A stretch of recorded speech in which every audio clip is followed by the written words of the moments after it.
be. You know, be what I wanna be. You know what I wanna be. I do what I wanna be. I know I can. No, can't be what I wanna be. Be what I wanna be. If I work hard at it, if I work hard at it, I'll be where I wanna be. I do what I wanna be. You know, can't be what I wanna be. If I work hard at it, I'll be where I wanna be. I know I can. No, can't be what I wanna be. Be what I wanna be. If I work hard at it, if I work hard at it, I'll be where I wanna be. I'll be where I wanna be.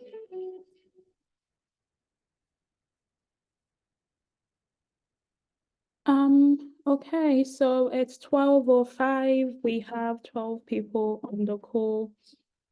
So we're going to go ahead and start and hope that others will join us along the way. So I'm going to hand us over to our host for today, Chituru. Yeah, thank you.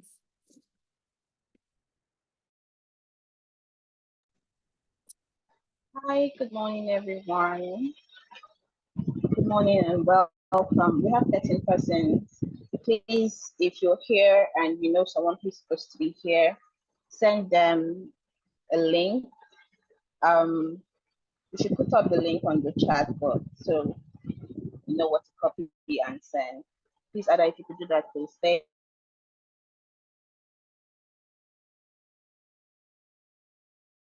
Thank you. Okay, so 6 minutes gone. Should I share my screen or you do that yourself, Ada? Somcha is already sharing the screen. Oh, this is Somto. Oh, hi, Yeah, Somto. so you should Thank already you. see it. All right, Somto, please, can we have the next slide?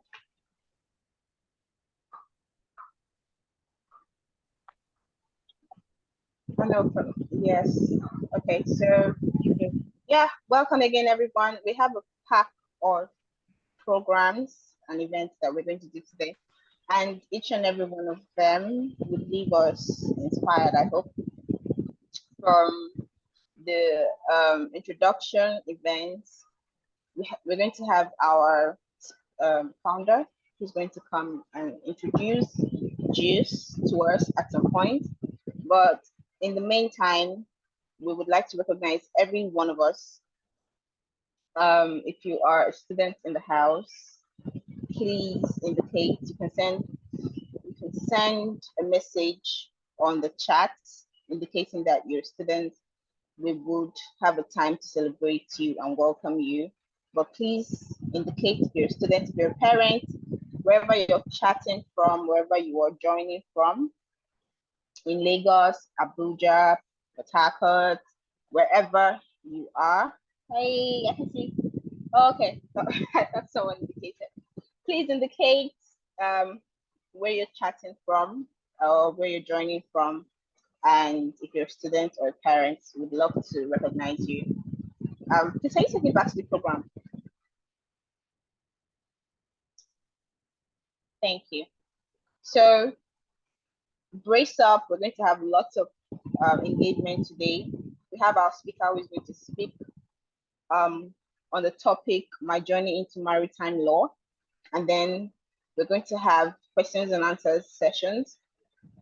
And it's going to be fun and beautiful. So if you have any of your friends or family member, parent, or student who's supposed to be here and not here yet, please do well to send them the link. Someone has sent the link on the chat box, so yeah, you can just copy and share, and we'd love to have them join us. All right, can we go to the next slide?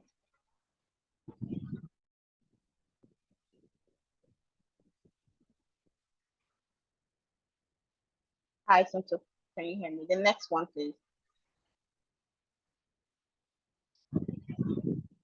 Oh yes, so we're going to invite our founder, the person of Adeze Monstera to KK. She is the brain behind all of this, and the major goal for her is to make sure students across Africa get the best kind of education with purposefulness and intention, so that at the end of the day, they're not, the world is not leaving them behind, but rather they're ahead and ready to be the solution to the demands of the job market. So enough of my talking. Let's invite Daisy Moserata KK, who's our founder. You would love her. She's amazing. Anyway, she has the floor. Daisy, please go ahead. Hi, thank you, teacher. And welcome everybody today. Thank you for being here. It's my absolute pleasure. I'm really excited to have everyone. And most importantly, like I would really love that, like Chituru said, that we keep sharing the link, especially to parents and students of parents of secondary school students and secondary school students, just to socialize, this so that they come on board and they benefit from this. Of course, this session is recorded, so you always have the opportunity to share the link to them once we conclude the session. Next slide, please.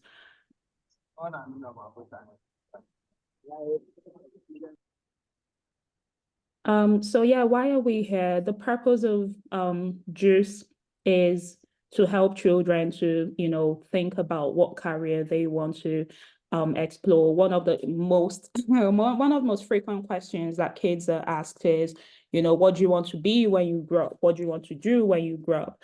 And oftentimes kids, stumble with this answer or the answer to this question. They choose whatever maybe their parents want them to study or what something they've heard somewhere, or, they just, they are not well equipped to answer this question most of the times.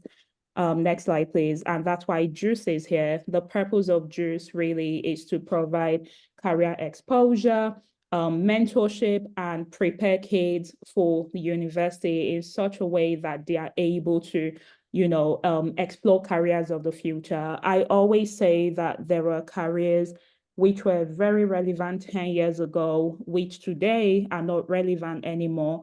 If you study those careers 10 years ago, you would have been, at the forefront of affairs, but today, you might struggle. And it's the same thing that would happen with tech, with AI and increased globalization.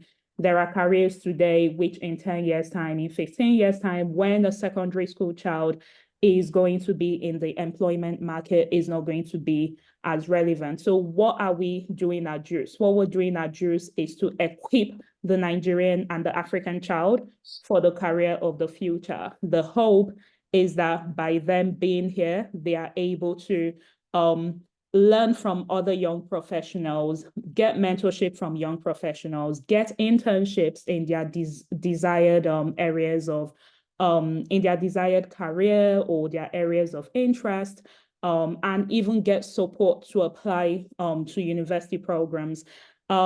Just based on the topic of university programs, recently I've seen 2 young Nigerian students who have gotten scholarships into some of the major global institutions in the US. So like MIT, Princeton, Yale, Harvard, 2 Nigerians. One is a girl, the other is a boy. And this doesn't happen magically.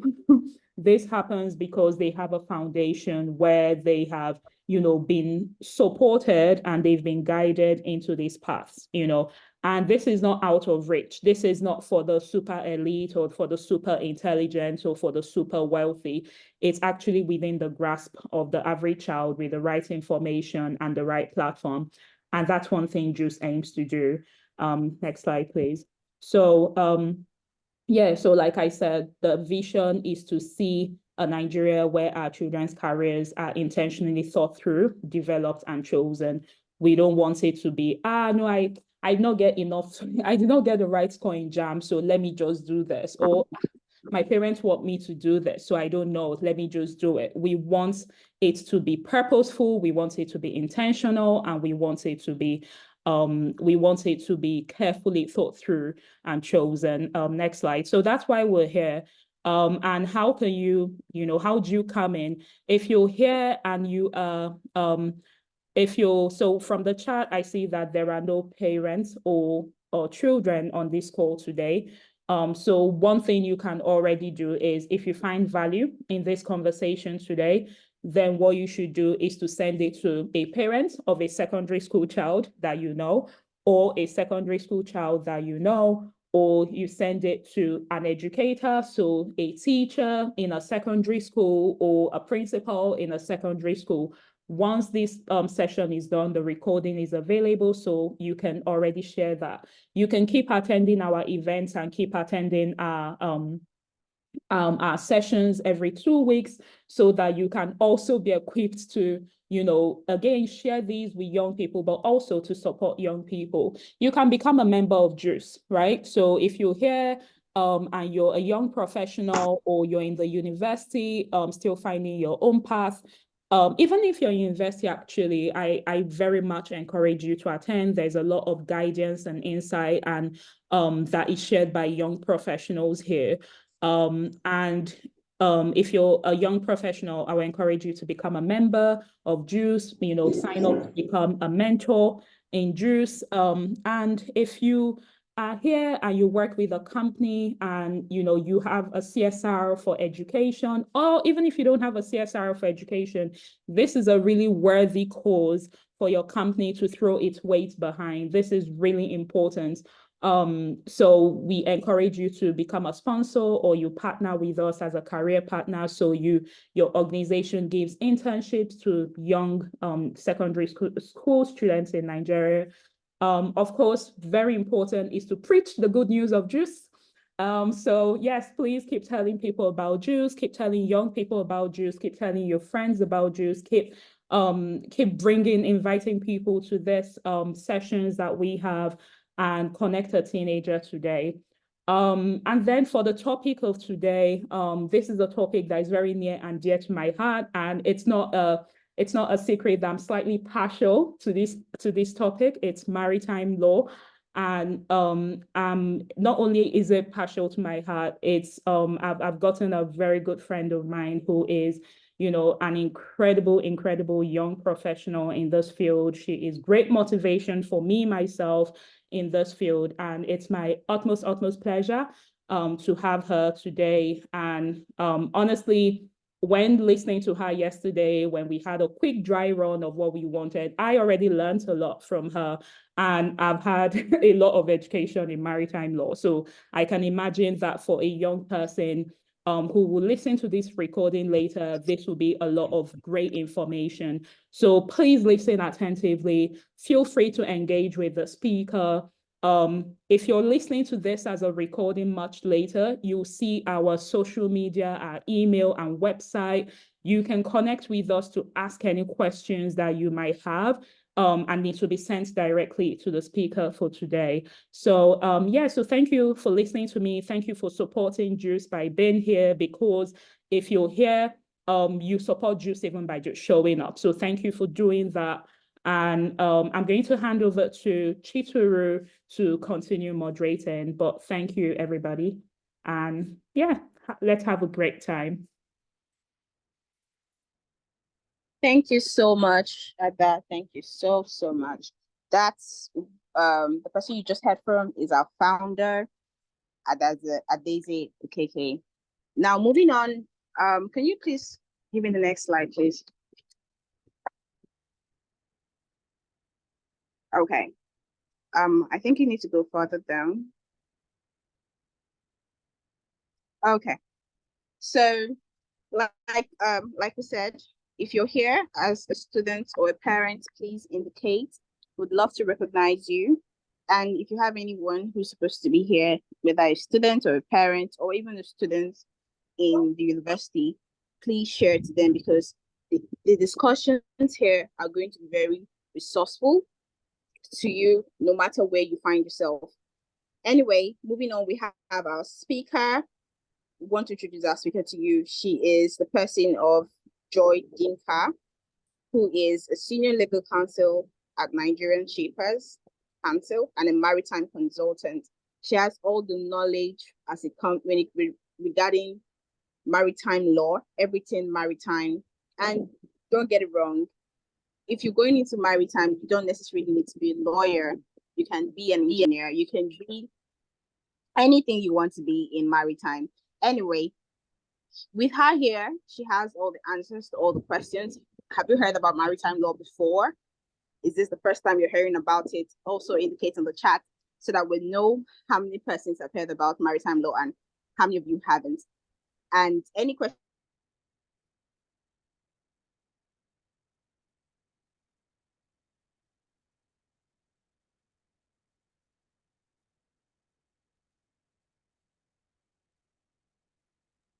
I think You have at all, even before she finishes, you can always. Sorry, Cece, go ahead. I think your network tripped off for a bit. Oh, yeah, please go ahead. I'm sorry, I got kicked out. Anyway, so let's welcome Mrs. Joy Dimka on the stage, and we would have her speak to us. Please don't forget you can leave your questions down, or just tell us where you come, where you're watching from, whatever it is. Just let us know on the chat box, and after Mrs. Joy is done speaking, we'll come back to you. All right. All right, everyone. Thank you very much for having me. Thank you, JuCE. Thank you, Ada. Thank you, CC. Brilliant introduction, CC. Thank you very much. And just before I start, I just want to note that where maritime law is concerned, Ada knows more than me, but anyway, that story for another day. Next slide, please, Somto. I'm going to start with the history of when I first heard the words maritime, how I took it, what led to me eventually being here. And I'm hoping that as we go through the entire webinar, you're able to pick something that's of value to you and that it will help you, eventually. Now, the first time I heard the word maritime, I was in GS3. And I was gearing towards accounting. So in my mind, I knew that when I get to SS, when I was going to do social sciences, you know. I don't know, I can't remember why exactly accounting stood out for me, but that's what I wanted to do. I knew I wasn't very strong with math, but I was willing to give it a try,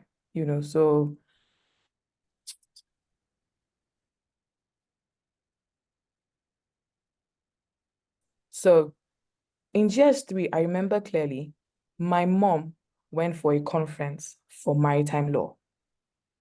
And when she came back, she was starstruck because there were at the time, there were about 25 maritime lawyers in Nigeria only. And they were trying to create awareness about what they do, what maritime law is, what it takes to be a maritime lawyer, the importance of having our laws or our policies governing the country, the importance of having maritime law, in our system. And that time, I remember they had just started a maritime law association for Nigerians. So she came back and she went on and on and on. She spoke about how prestigious it was. The conference held in a cool hotel. That time, if you're a civil servant and they invite you for a conference at a cool hotel, it's a big deal. So she was absolutely excited. So I asked her, I said, okay, well, Mom, what does it take now in Nigeria if you want to do maritime in whatever capacity, whether engineering, because maritime is wide. So if you want to do maritime in engineering or in whatever, what do you need to do? She said, we only have one school. And that school is in Oron. It's run by NIMASA, Nigerian Maritime Safety Agency. And they're like cadets and they train you to become sailors. So when I heard uniform, I have to wear uniform from the first year to the fourth year. I'm like, no, let's just stay with our accounting, and that's how I stuck to it. Next slide, please. Moving on, both my parents grew up as civil servants and both my parents worked for the Nigerian Ports Authority. So driving by to church, you would drive by water because most of our housing, we lived close to the water, So I was familiar with vessels, I was familiar with ships, I was familiar with boats. I was familiar with, in fact, most of the times I would go to school in a car, but then come back on a boat, because if, for instance, you have to go to school, daddy drops you in school, but then daddy can get you from school. I take a boat, cross over, and fine, I'm in his office. And all I need to do is just wait for him. When he's done, then we all go home. And you would agree with me that the environment of any child at all plays a key role in their development.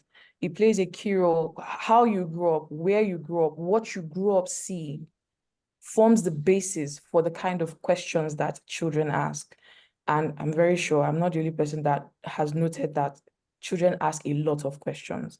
And it's the answers that you give that would now form what they believe, their belief systems. It would form what they trust, what they know, what they are convicted about. So most of my own questions were, Daddy, what's the size of this ship? What's this ship carrying? Can it carry maize? Is it carrying oil? Can they ship butter?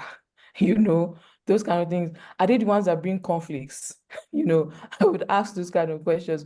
Who is the person controlling the ship? Is there a captain, or there's a driver, or there's a, whatever it is? I would ask these questions. And these were the questions that formed, my mindset growing up. Next slide, please. So after struggling with math, because I said I was going to do accounting, I got to SS1, and after the first semester, the exams, I'll never forget. When I saw my further maths results, I was thinking of which house to go back home to, because I can't go home with this kind of results. It was horrible. So that was clear. From my math results and my further maths result, it was clear that mathematics was just going to render me a confused child, So I had to switch, and I switched to arts. When I switched to arts, I found my strength in English, found my strength in government, found my strength in CRK even, and I had to find a balance that will suit me and suit what I am strong, or what I'm good at doing, I must point out here that it's important to gauge yourself and to gauge your strength, your weaknesses, and your actual wants or desires for yourself first before what someone else wants. And this is because in choosing a career, you're the one who is going to live and work through that career. It's not going to be daddy or mommy. I'm actually grateful that when I came back home and I said, I'm switching to arts, arts was the class that everybody thought, you're lazy, that's why you're in arts. So when I came back home and I said I wanted to do arts, nobody complained. As a matter of fact, when my dad asked, you're doing arts, but what are you aiming for? I said, I'm aiming for law. He said, okay. So I don't know if because it was law, he kept quiet, but he didn't complain. He didn't say, oh, what happened to accounting? Like, he asked me, are you sure this is what you want to do? Because you don't want switching back and forth, back and forth. I said, I'm very sure, Daddy. Look at my results. It's not giving, So he said, fine, no problem. And I started law. I was good with debating society, thanks to Mr. Oke. I mentioned him earlier. He was my English teacher, and he was the one that trained me in oratory. He trained me in English. And I was very good with government. Government because I naturally like history. And if you ask me, in my opinion, government is half history, half political events. So you merge all of that together and it gives you a good standing. I love government. And I was grateful for this switch eventually, because by the time I got to SS2, SS3, where if, for instance, you're going to write maths exams, you know that it's Bolu that everybody's going to arrange chair around him. Don't do it, Sha. Don't do it. Go and read your maths book.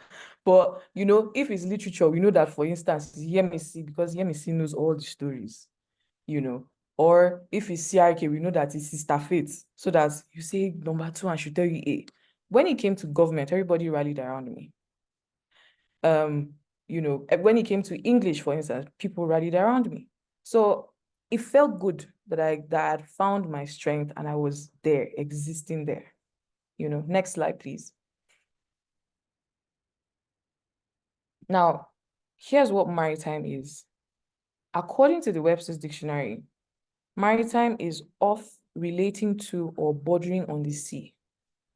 So Maritime law would mean body of laws governing shipping, navigation, and sea trade, or anything, again, bordering on the sea, in my own terms. That's, in practical terms, that's what maritime is, and that's what maritime law is. So anything that relates to or borders on the sea, even if it's the lake within, it's maritime related. And maritime law is the law that governs those things that relate to the sea. Now, by the time I was done with university, everybody in my set that read law was asked, what area of law do you want to do? Everybody wanted to do land law. Everybody. If it wasn't land law, it was business law or corporate law, where you register companies and become company secretary, or employment law, And these were the easy picks. So when I sat down, I remembered my mom's experience, and I remembered, with everything that I had grown up to see and know and learn. I was asking myself, is there a law that can be applied to water? So I asked, and they said, yes, it's called maritime law, and that was what I picked. Immediately, I found that there's something like that. I just said, that's what I want, straight, because number one, it's not a very rowdy area of law.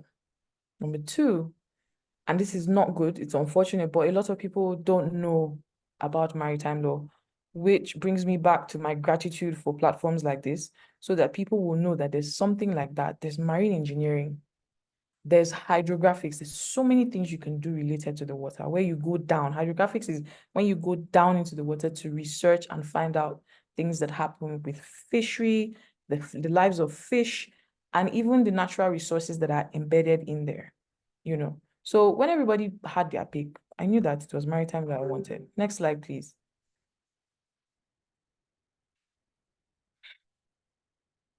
So with this knowledge, I finished from university, went to law school, was called to the bar. Then my dad says, well, you can't just stay like that.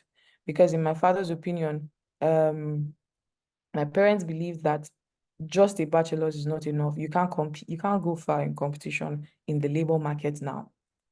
In fact, that was like what, 10 years ago. Now, you can't go very far without a PhD. That's what makes you stand out. So my father says, oh yeah, what are you doing for master's? I said, maritime law. I said, oh. Now, he picked one school. It's called the International Maritime Law Institute. We call it IMLI for short. And it's a school or institution put together by the International Maritime Organization to train lawyers or experts, really, to become maritime law experts. Now, this school presently confers the highest and most widely recognized certificate that labels you a maritime lawyer. I'll explain further. There's the United Nations. The United Nations has different offices that partake to different areas of governance. As far as water or bodies of water is concerned, the United Nations has the International Maritime Organization. Now, what the function or what the IMO does is they create, because water is not monopolized to just certain people. There's so many countries globally that touch on water. They border on water. Water is part of their country. They are coastal. That's what it's called. That's the word. And so because we share in this big body mass of water, the IMO found it important to create laws that are uniform, so that if there's a law regarding water in America, if you come to Nigeria, it's the same law. All we need to do is sign and agree that this law will apply to me, So, but then again, in creating these laws or policies, is what they normally call them. In creating these policies, there are a lot of people who are not aware that these policies are in existence. So they decided that, you know what, let's make an institution or a school that would teach people. So countries who have bodies of water can send their lawyers, can send their experts to our school, and then we'll have teachers who will teach them how to go about, safety on the water, pollution, marine environmental pollution, how to protect your country from that when the waters bring in this pollution, how to make sure it's clean, how to sustain. When ships come to your country, how do they berth or park? The way you park your car, ships berth. So how do they berth? How do they offload the things that they are carrying? There are laws. There has to be law, because if there's no law, everything will be done in confusion. So that's what IMLI does. IMLI is an institution that trains experts and breaks down every single policy in existence by the IMO for experts to learn and then go back home and apply in their home countries. Now, like I said before, I knew about this institution through my dad. He's a maritime expert himself. So I applied and I got in and I earned my master's in maritime law in 2016. The good thing about the school is that it opens your mind to limitless possibilities that you can achieve. There's something about sitting in a room with people from across the world and hearing their own stories and understanding what's possible in this person's corner and what's possible in this person's corner that most times might be a limitation in your own corner. It opens your mind. So when you sit down and have conversations with these people, it helps you. So you begin to learn, what is missing in your own maritime administration in your own country, and then you now begin to use what you've learned to apply the necessary change in policies or mandates to help your own country to create laws that will first of all align with what is applicable internationally, and then to benefit your own country too. Next slide, please.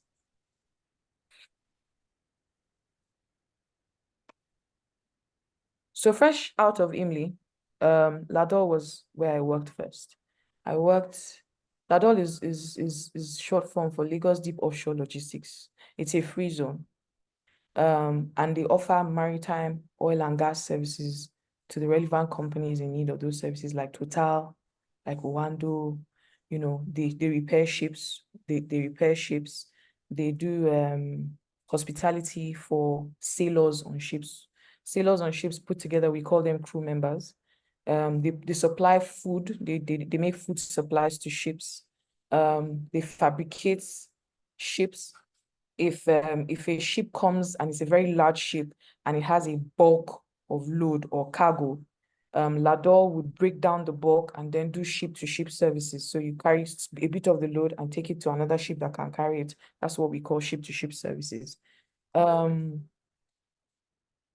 When I came back, I thought it was going to be easy, and I thought I was just going to fall in line and be a civil servant, because there are some people that pay very good money. But my parents, again, insisted that I worked for a private company. And the reason for this was because in their own opinion, they believe that private companies push you. It's unfortunate, but there are certain things we're going to have to admit here. Most of the time in the civil service in Nigeria, you go to work and you're supposed to be at work for 8 to 9 hours. I can guarantee you that 50% of that time you're playing game, eating, strolling from one person's office to the other, office politics and all of that. But in private companies, this is not to say that government people don't work. There are offices that demand that you work. If you were in accounting, for instance, you would work. If you were in the medical field, you would be on your feet for 10 hours plus, right? But there are some places where most of the time you get away with not doing much. And that's not applicable in private companies. In private companies, they will drill you. In private companies, you will learn professionalism. It's very important. You will learn, you will push, and they will push and push and push. And if you apply the right perspective, you get better. You learn, for me, I learned how to meet up to deadlines. I learned how to draft agreements. I learned how to, show up for meetings and make sure that you plan. I can never go for a meeting without planning. I can't do it, because when you remember how you were drilled, you will know that it's not possible. You have to know what the meeting is about, who's going to be in attendance. Are you going to be the secretary? Because most of the time lawyers are secretaries. Are you going to be the secretary? What's going to happen? What's supposed to be the outcome of this meeting? Whose interest am I protecting? What's the information I need to know about this meeting before I go there? These are ethics that lawyers must hold on to, And the fun part of it was I didn't work on land, I worked on water. So I used to take boots again, like my childhood, to the office. I never wore your corporate outfit. My look to work every day would be jeans, a pair of tennis shoes, shirt, and a school bag. I don't even think I made my hair. And you're always on life vests with helmets because you're working offshore. A lot of activities going on offshore. You have to ensure that you protect yourself, which is one of the safety lines that, maritime brings into the picture, and it's applicable across all boards internationally.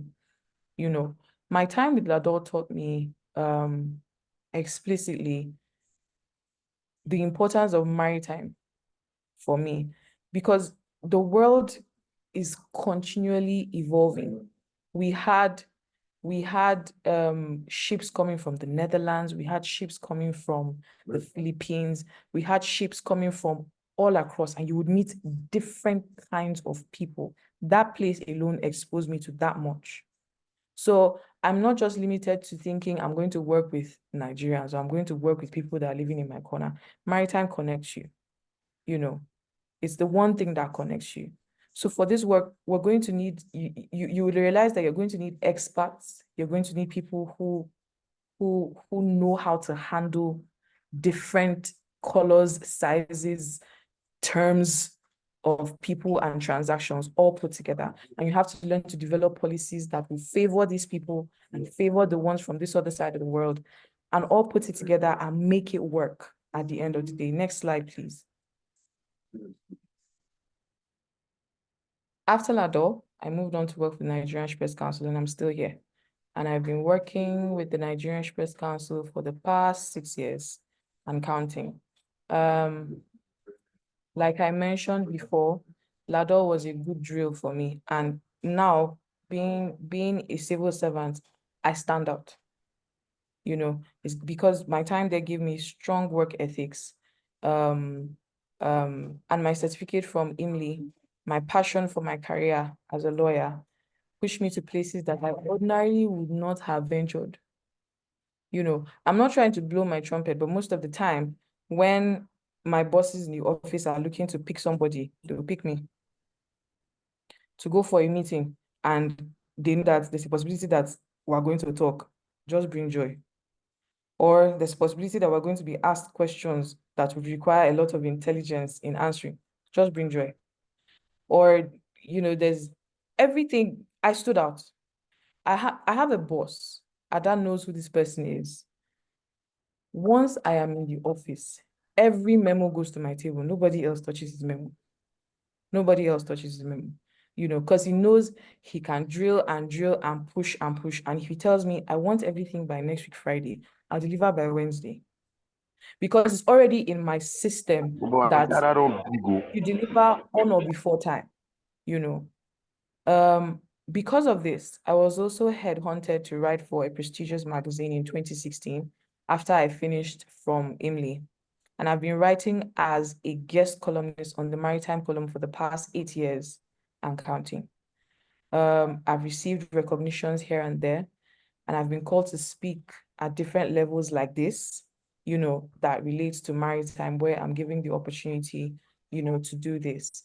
I've been given the opportunity to meet people that if I was just basic or lackadaisical about my career, I probably wouldn't meet.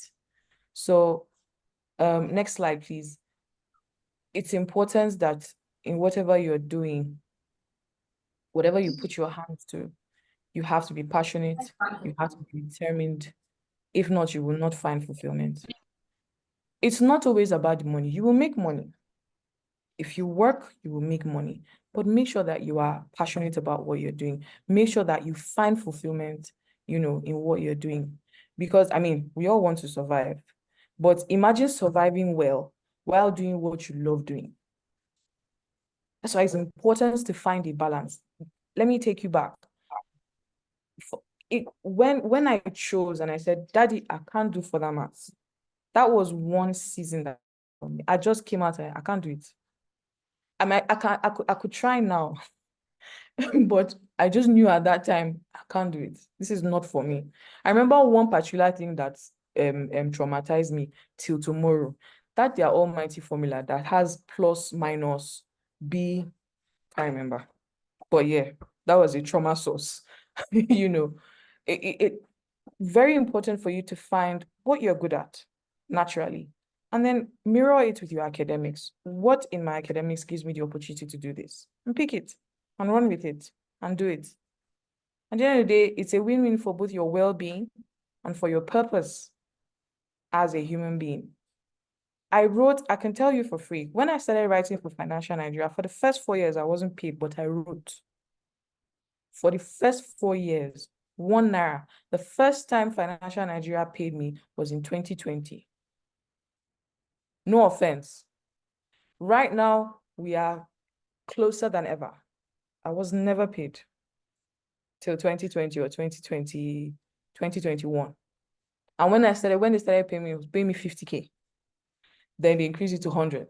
And then they've increased it and increased it because apart from them, I've shown value. I don't just stick. I'm training myself, taking courses. You know, presently they are trying to organize a conference that's holding next week. It's a very high profile conference, and I'm the person anchoring and in charge of everything maritime concerning that conference. So you see, it's not about the money. It's about the passion. It's about the determination. It's about hard work. You will work. You will work. Next slide, please. So here's the thing. Why is maritime a career of the future? Worldwide, there are about 8.1 billion humans in the world. And we're roughly God shared us into 196 countries, all these 8.1 billion people, you know. And there is no one country that is self-sufficient. Every country needs something from another country, you know, and we call this trade specialization and comparative advantage. You know. So for instance, somebody could have wine and milk. Another country, you know, would need their demand for wine might be higher, and they will need to supplement with another country that has more. These are just examples. So where I am deficit, I'm going to have to extend my hand and say, you know what, help me. So provide me with this and I'll give you that. Provide me with this and I'll give you that. And that's where trade comes. But in the process of doing this, I might need it in very large quantities that trucks can't carry, train might not be able to carry, or we might not be able to, you know, build a railway track that will take us all the way. And this is where maritime is key. People will always carry cargo through water because maritime transport is the one mode of transportation that can carry cargo in bulk in a way that if you put trucks and trains together and even airplanes, they can't carry what ships can carry in the capacity that they can carry them, in the quantity that they can be carried, you know, and it's cheap. Shipping is the cheapest and somewhat well, I wouldn't say the fastest, but for the size of cargo it carries, it's the cheapest. It's the cheapest and the fastest for the size of cargo that it carries, considering the volume, you know, that can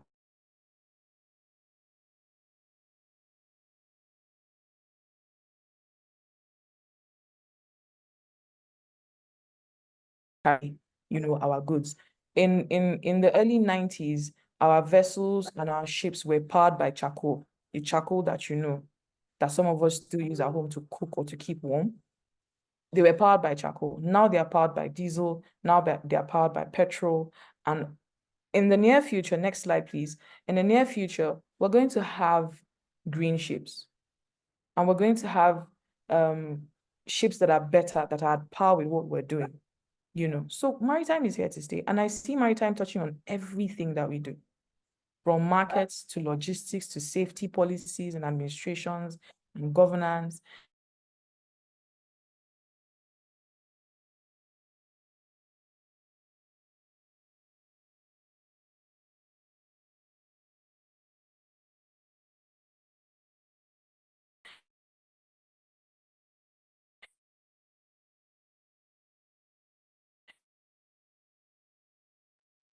Hi, Joy. I think we lost you a little.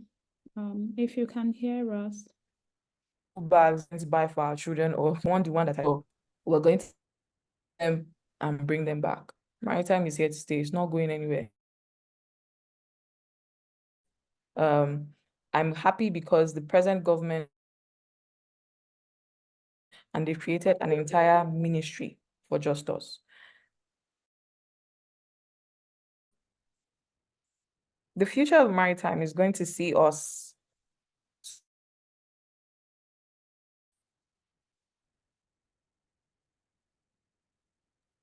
Can you hear me? Okay, We can thank hear you. you now. It cut off a little, yeah. So the future of maritime is going to see us using autonomous ships. Actually have already started using green and sustainable shipping. There is a policy, National Maritime Organization, that we have to start using ships that don't release so much smoke or the kind of air that we breathe, the quality of the air that we breathe. Connectivity. There's another policy that came into effect on the 1st of January 2024.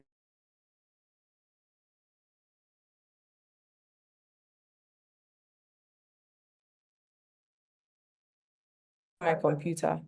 Joy, There's a sorry to interrupt you. Your network keeps breaking a bit, so yeah, we were losing you a little. Is But it clear now? yeah, just keep speaking. If it cuts off again, I'll probably like interrupt you a bit. But Okay. yeah, please go Okay. ahead. Thank you. Thinking about maritime windows, and I was saying you can pick your laptop now, open it, go online, and just click a window,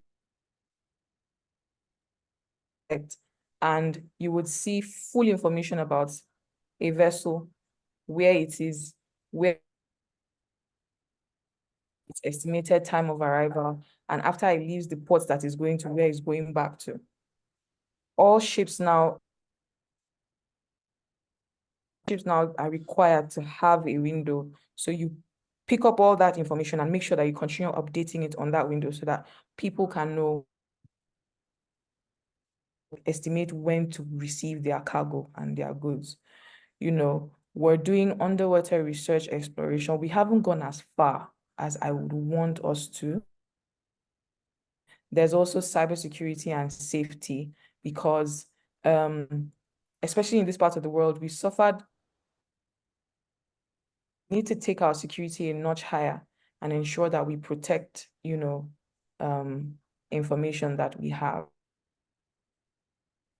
Who have harmful intentions don't gain access to the traffic or the sea. Next slide, please. So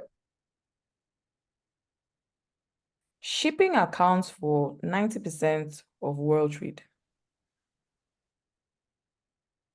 Trucks and the trains just continue from where shipping stops. Hinterland, that's what we call it. We call it hinterland. But the bulk is controlled by ships. Number two, the largest ships can cost over 200 to construct or more presently because they are very large, very, very large vessels.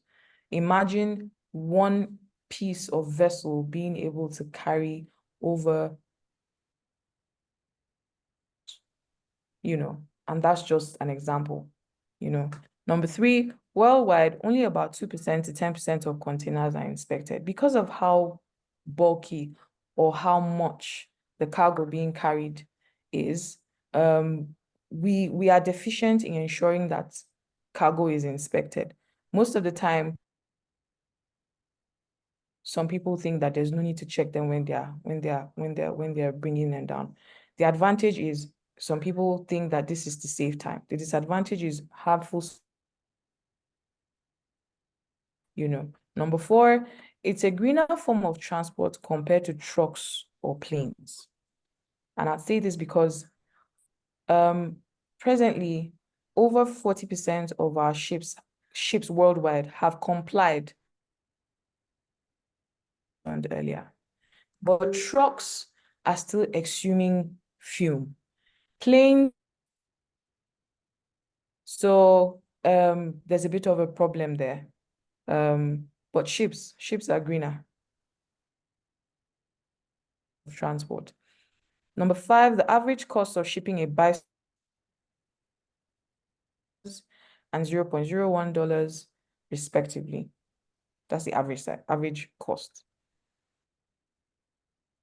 Salary of a maritime worker ranges from 45,000 US dollars to 65,000 dry run. I had to point out that 65 is actually the big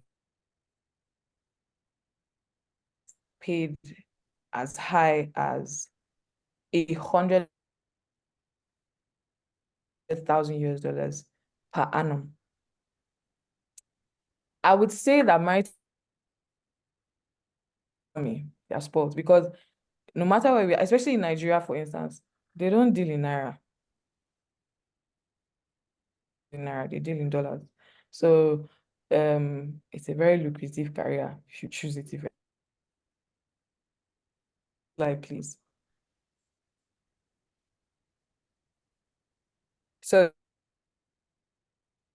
regarding all that I've said, please let me know. The floor is open, I believe. Version, you can send your questions to info@juiceafrica.org. Line, please let me know and I'll answer your questions. To add to that, please, if you'd like to ask your questions by unmuting yourself, please indicate by raising up your hands and we'll let you speak. And if you just want to send a message on the chat box, please do that. And we'll take the questions one after the other.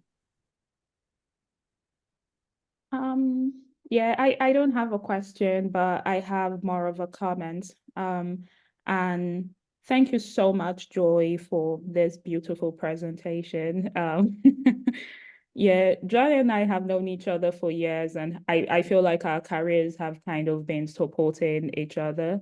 And one thing I love that you kept mentioning is my dad this, my mom this, my dad this, my mom this, and as someone who the vision of JuCE I've shared before was born from the passion of the type of career support I got from my father as well, and I just want to share with parents here, um, um, you know, the future of your child is an intentional process.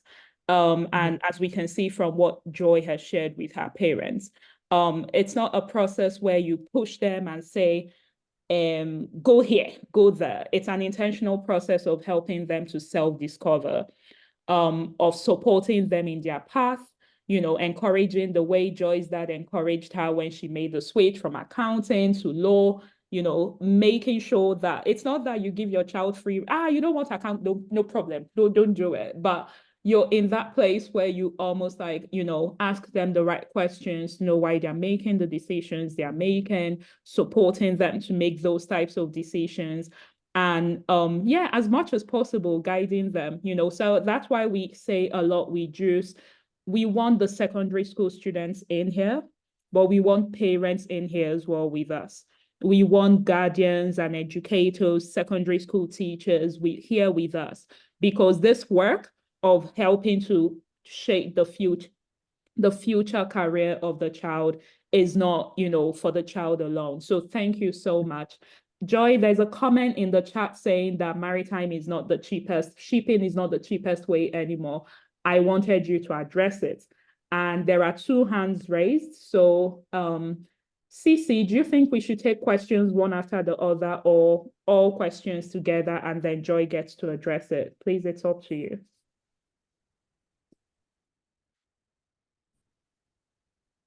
Okay. It not being the cheapest presently came from, and I'll explain. So the war that erupted last year, I'll try answer all of them at the same time. I'll try and explain this very practically. The war in Gaza that happened last year was between, you know, the Palestinians and the Israelites. And, you know, because that was happening, of course, the Palestinians would have friends in other parts of the world who have monopoly of, you know, the sea or access to water. And they would say, okay, because we're friends of the Palestinians, if I see anybody that is crossing this place with their ship and they're friends of the Israelis, we'll bomb them. So there was an entire shipping route that everybody was running away from. By December, people weren't going through the Red Sea. That's the route that was endangered as a result of this. People weren't going through the Red Sea. So the alternative route that people started taking was far. And because of this, the cost for shipping rose. Regardless, I'll stand by what Madam Orisha Matosan said. It is still the cheapest for carrying bulk. Try carrying 2 trucks by air and compare it with the new route or with the new, the new passage that was chosen as an alternative, and you will still see that it's cheaper, you know. I don't know if there are any other questions. I saw another one. We have 3 hands raised, and there's a question in the chat. So I think what we could do is to come to the questions with the hands raised. So everybody First, yes. asks their questions. Okay. And then we read the question in the chat, and you almost answer it all together so that we are quicker on time in case, Okay. answers duplicate each other. So we'll start with Adekunle Smith. Please unmute and ask your question, please. Actually, I don't have, it's not a question. It's just, it's a comment on, I actually really love the session. I really love the session. I'm a lawyer myself. And I think of late, I was doing, we're having a debt recovery for one of the maritime companies in Nigeria. And while we started, because I haven't done anything maritime, so my partner was more conversant maritime. So where we started it, I discovered there was a whole kettle of fish altogether, because you like going to court. We do more of court or corporate stuff, but then you are going and then you are citing one law, one agreement in outside Nigeria. And I'm like, at first, I wanted to like give the normal Nigeria, oh, we have this law. But then my guy is like, no, we have to look at it from this perspective. And I'm like, wow. So if I had just gone to court that way, I would have just lost woefully. But then it's a whole lot. Put some of the questions, like the question of that, I think I also have an idea. I think something happened at the Suez Canal some years back, which also made the Suez Canal blocked. Yep. That's I think that was Egypt. The Suez Canal is around Egypt. So they were still clearing that one when the war actually started. It was being cleared up. There was a lot of backlog on the Suez Canal. The Suez Canal is perhaps one of the most. It's a very narrow part, and a ship capsized, which is very rare. A ship capsized on that narrow part. So they were clearing it up. There was a lot of backlog, and then the war. They haven't finished the backlog, and then the war started. So that was part of one of the things that made that thing expensive. But even at that, it's still, like you said, it's still a lot.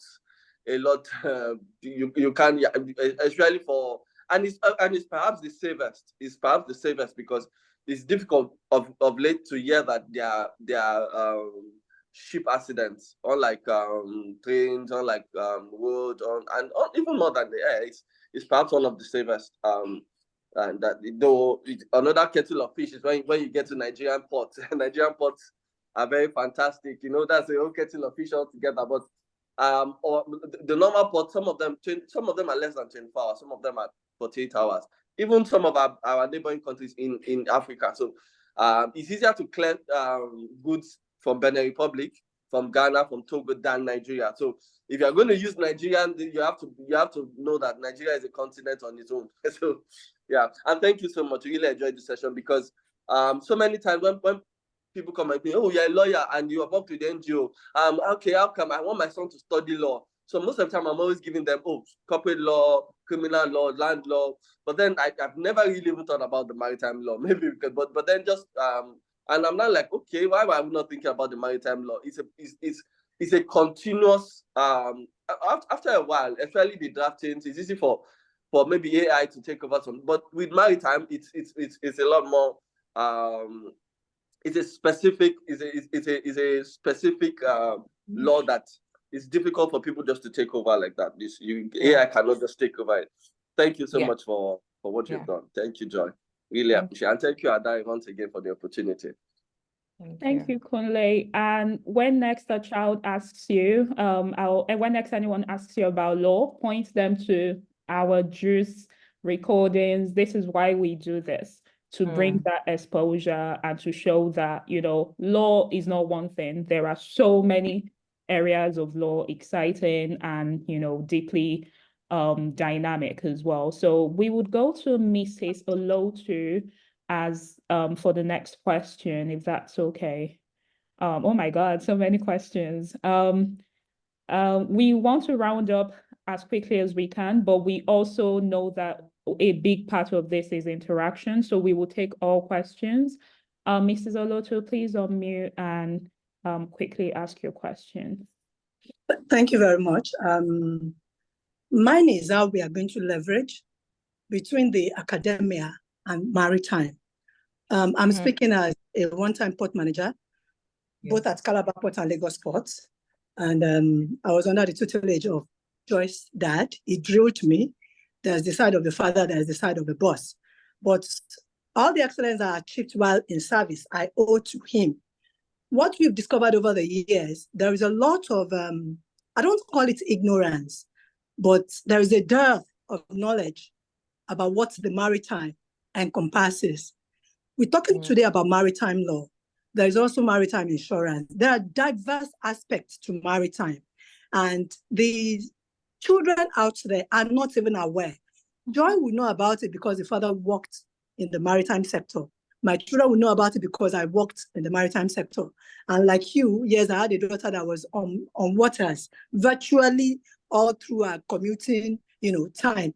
So what I'm just saying is, for JuCE, kudos to you, Adeze, for what you're doing. But I think there is a gap between our institutions and maritime as a domain. Yes, we have some couple of courses now in some of the universities, but for me, they are not adequately addressing the total potentials that we have in the maritime domain. So this that you have put up is a wonderful initiative, bringing up these children and letting parents realize, one thing I keep telling parents, you can guide, don't force, don't decide. Glory be to God. Yes, if I call them kids now, they'll protest. But the youngest is about 27 or so. What I kept telling them is this: you tell me you want to be an hairdresser, all well and good by me, but you're going to go to school. You're going to go to the university and study whatever you're going to study in that university. So when you come out, the clientele, your clientele is going to be determined by your exposure and your education. So that gap needs to be bridged. And what you are doing is a step in the right direction. Joy, kudos to you. I'm not disappointed. Kudos to you. Proud of you. Ade is proud of you too. Keep it up. And whenever you need to, tap into our own institutional experiences, we are more than willing and available to support you. Go, girls. Love you all. Thank you so much, Mrs. Olotu. It's very affirming to hear stuff like this or comments like this about the work that we do. And really, we really want to bridge that gap, at JuCE, by mentorship that we provide, by having these types of talks. In fact, we are in the process of developing internships. So that's why, like I spoke earlier, I said, connect with us if you are an institutional person, a company, or all of that. We want to be able to tell a child, oh, you're interested in maritime law. We give you 1 week's internship in somewhere, Ports Authority, a maritime company. Go see what it looks like to be on that ship. What Joy described was so exciting, just being on her jeans and shirt. So some people think lawyer is, my lord, you wear your wig. She was a lawyer not doing any of that. She was a lawyer just, on the sea, on the move.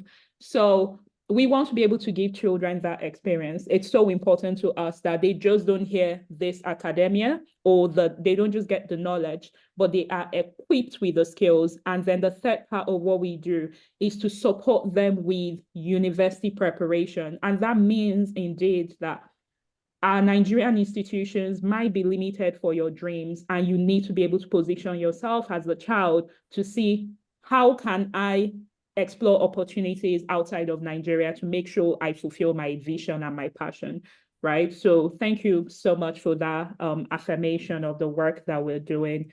And of course of Joy, I have so many great things to say about her. So yeah, I'm not disappointed either. So thank you so much. Yeah. Progress? Yeah. Okay, thank you. Joya, also I want to thank you for your great presentation. But I have a question about because you mentioned something about the war in Gaza, and because I also am expert in international logistics. And during this period of time, there is always a delay in shipping container from China to Europe. And so during this period of time, there is a lot of questions I've been also asking my regional managers. So I asked them like, so because I woke up one morning, they told me like, there's a problem right now because of the shipping I have that you have to go through Africa before you can arrive in Europe. So I was like, already I've made a promise to the customers, and I tell them, yeah, your container or your goods have to arrive in 2 weeks time, but now there is a delay, and also delay is extra money and they have to pay more and all these things. So I was so a little bit asked my regional managers, I say, yeah, is there what are like what's extra amount should I give to these customers? But they say, yeah, for me also I don't know. And for me also have to making also different plannings here in the Netherlands for make sure that when the container arrive, everything will be okay. So it costs extra money and extra time. So my question now is like, is there any policies that you people are planning to implement in case of these things to happen again in the future, and how to solve this problem? Because as someone working as an international logistic, for us it's also a big problem, because we also want to make sure that the promise we make to our customer, we also have to fulfill the promise. But this time around is also what we cannot solve, because the ship have to go a long way before it can arrive to the seaport in the Netherlands. So my question now is this: is this any policies that you people have to implement? Like after Corona, there are a lot of companies implemented a lot of policies that change a lot of things. Is there any policies you are planning to implement to help the shipping line to be more faster and be more safe for everyone? Thank you so much. Okay. Do I answer? Okay, let me just answer that. Generally in law, there's contract for carriage of goods. There's what generally, in fact, it doesn't even have to be a contract for carriage of goods, whatever type of contract clause for yeah, I'm just seeing Ada's comment. I thought so too.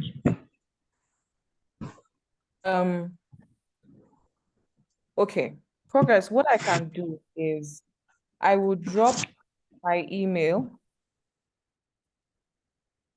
I'll send you an explanation as to what I think, but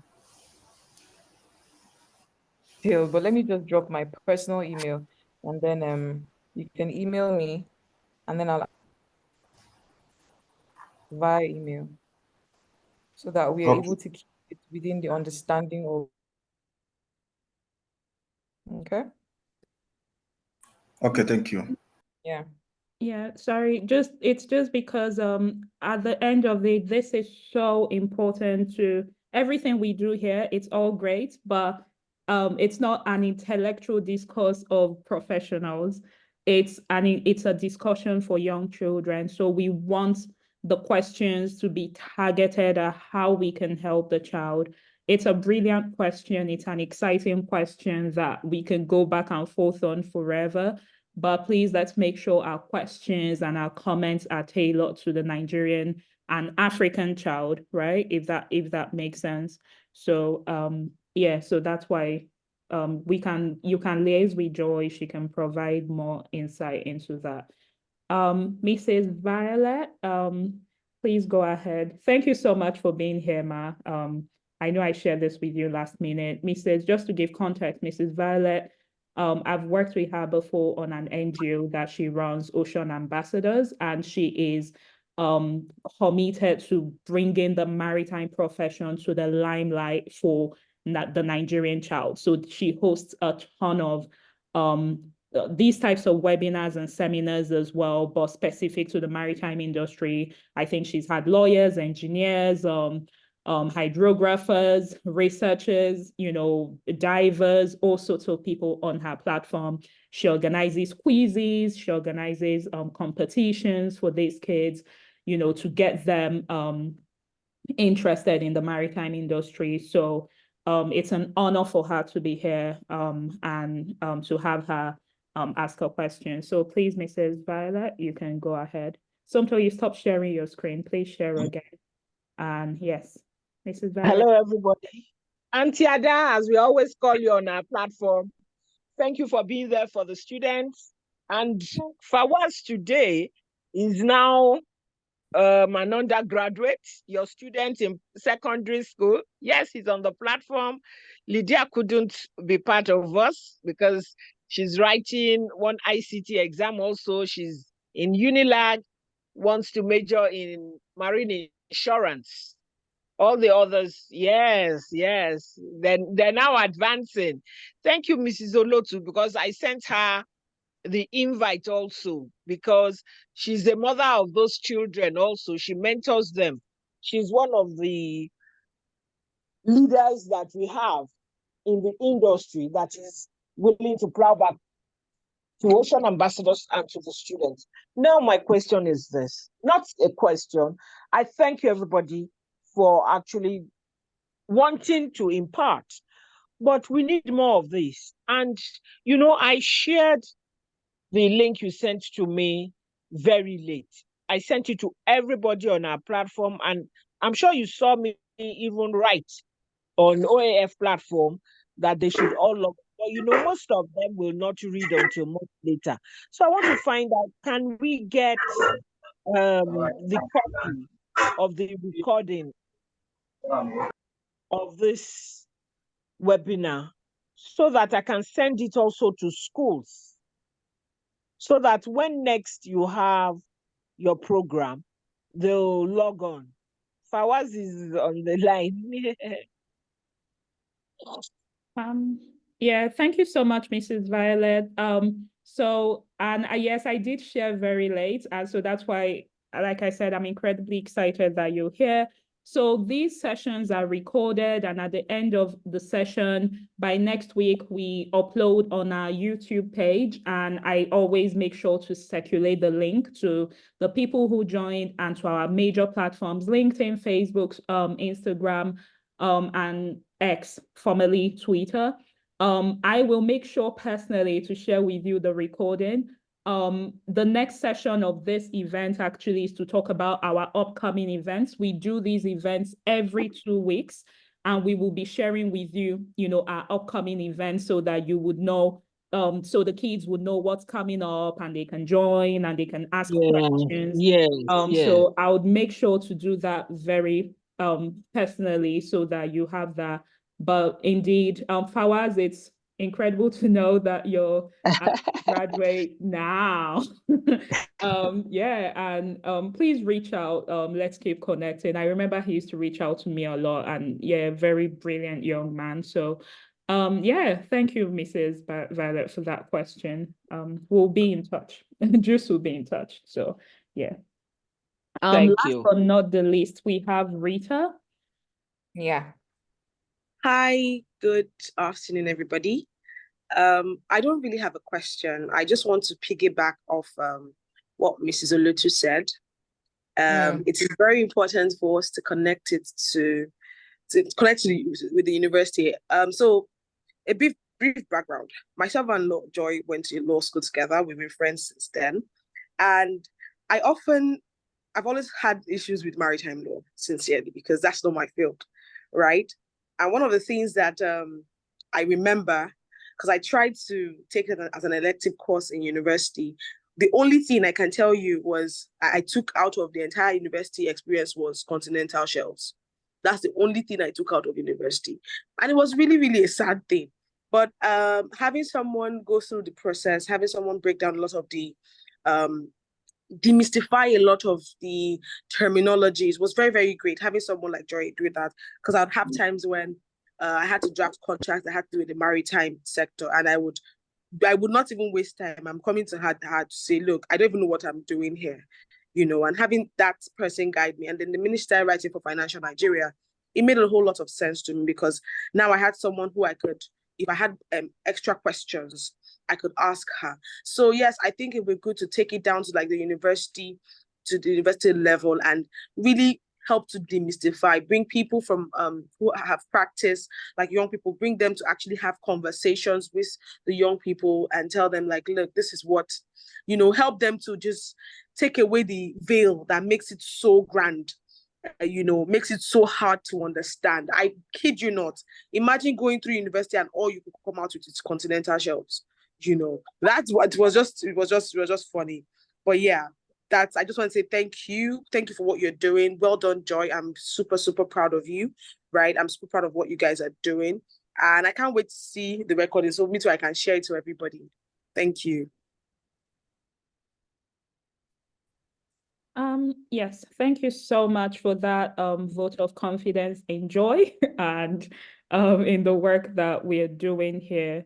I think there is one question or two questions in the chat, one from Fawaz saying, what are the key differences between maritime law and general law? Joy, if you can handle that. And I think someone else asked, a question on, I cannot remember. He said it was a salient one about inspection of goods on sea and why goods are never carefully inspected. Again, I think that's quite a specific question that Joy can be consulted for. In my opinion, we can keep the question very grounded and very basic because of the people that we're trying to get to because of our target audience, So okay, Joy has answered in the chat. So yeah. So I believe that that's the end of our question and answer session. Chituru, I'm sorry that I almost took over your moderating. Oh no, it's fine. Yeah. And if it's okay, we're going to breeze very quickly through the upcoming events. And if it's okay with you, Chituru, I will handle that as well, just so that we breeze very quickly through, because we've come quite a long way and it's important that we wrap up quickly. So yeah, sure. Go ahead. Joy, again, excellent presentation. I'm never disappointed when we have to collaborate on anything. And in fact, she was one of the people I told about JuCE when I had incorporated and I had launched, and she was so excited and very supportive. So again, thank you so much. The beautiful thing is that you will keep being part of JuCE, and I'll be calling you now and again to support us, to help us, to tell us more. Like it's been said by Mrs. Olotu, Mrs. Violet, by Rita, these are important conversations to have. And, and not just even related to maritime. I love that you spoke about work ethic and about being prepared and, showing up ready. These are skills that we have to impact on young children from a very young age. Just to divert a bit, I talk a lot about how we leave networking for, once you're in uni or that time you're looking for a job, you talk to someone, go and network, you go shake hands. And networking starts so much earlier. Networking is from who you go to secondary school with, being kind to people, learning about people, making an impression on people. And these are conversations that we don't have in Nigeria a lot, and we want to make sure we start having those types of conversations. So Joy will be calling on you a lot. And thank you so much for this beautiful session. I learned a lot. I always learn from you. So I don't know what you're talking about, but I learned a lot. So yeah, our upcoming events. Some to the next slide, please.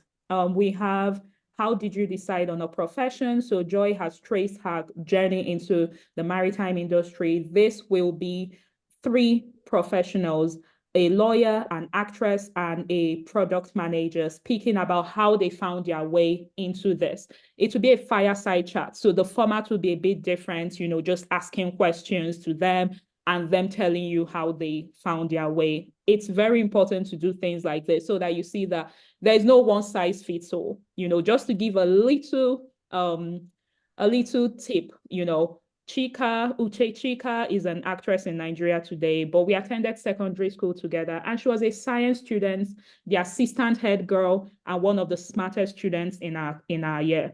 So I'm always so surprised that she pivoted into the arts and is now an actress, an accomplished actress.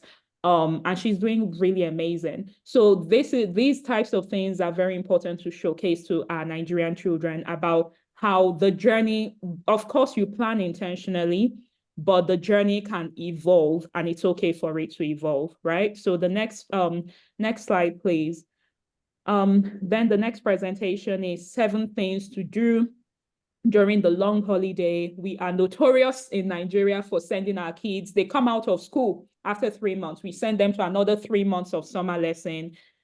That does not impact them as much as we think it should. What we want to do is to do things during their long holidays that will set them up for taking up spaces in future, you know, making sure that they are doing exciting out of the box things that develop their mind. So language schools, coding schools, music schools, all of those types of things. We're going to be front loading why those types of things are important and what type of activities the child can do during the long holiday. Again, intentionality on the part of the parents is very important and very advised. Next slide, please.